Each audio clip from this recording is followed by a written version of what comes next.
But look, I digress. Let's move on to the co-main event.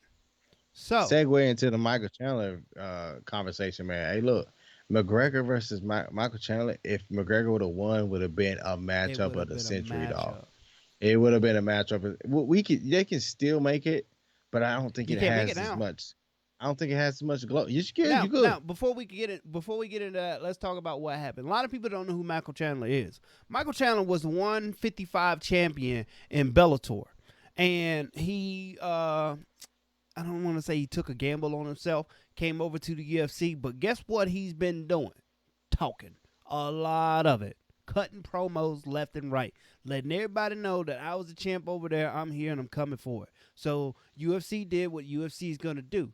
They said, okay, well, you're coming over. We're going to give you a top guy, not exactly at the top, more kind of gatekeeper fashion, but this Hmm. guy is our cream of the crop who's not at the top.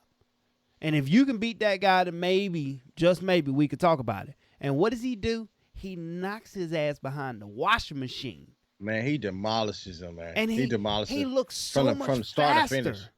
Yes, it looked like Dan Hooker didn't stand a chance. He looks so And much faster. Yeah. Dan Hooker is a kickboxing machine. From And he City looked like he Kickboxing. did exactly. He looked like he didn't have a chance. He looked like he was kicking at the air just cause. Man. He was waiting for Michael Chandler to knock him out, man. And Michael Chandler, when he threw them punches, man, they look so quick.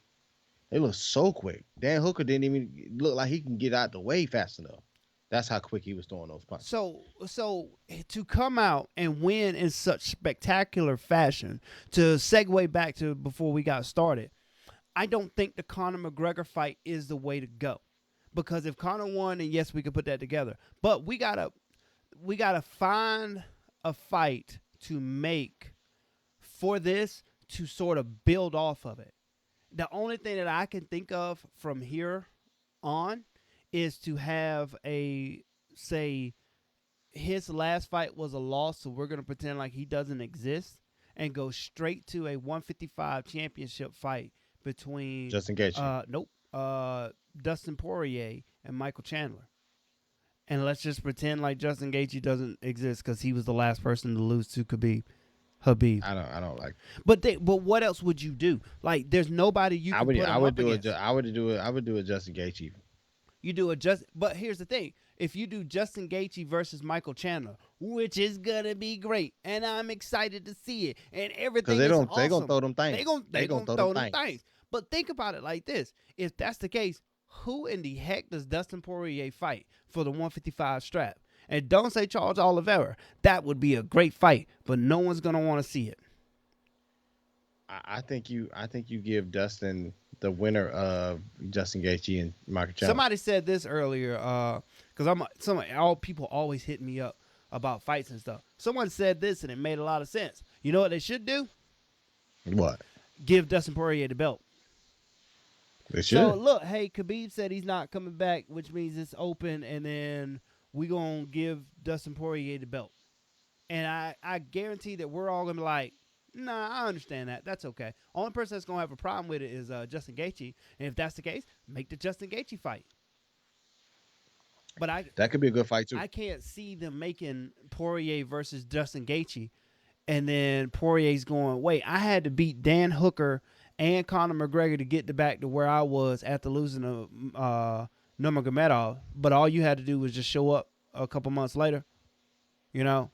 So, Here's the thing, man. This is what they should do, and this should be segue into the UFC 155 pound division. This is what they should do. They should do Michael Chandler versus you said Gaethje. Conor McGregor. Yeah. No, I think they should do Michael Chandler versus Conor McGregor, and they should do Justin Gaethje and Dustin Poirier, and then the winner of each one of those fights each other. But the Justin Gaethje versus Dustin Poirier is for the belt. 4-man tournament. You know the Yeah, UFC don't like them pretty tournaments. pretty. Well, it's not like it ain't. You don't necessarily call it a tournament, but that's what's gonna happen. Now, before we got 30 seconds, but I want to talk about Michael Chandler and where he comes from. Like, does this solidify the 155 division over at Bellator think about it like this. So when Benson Henderson left, Benson Henderson wasn't like most of the guys like an Anderson Silva where he fell off, kept fighting, fell off some more, kept fighting, and then finally left. Benson Henderson was still pretty good. He bet on himself on that last fight, and he lost a split decision in a fight that he shouldn't have lost, and that's when he left.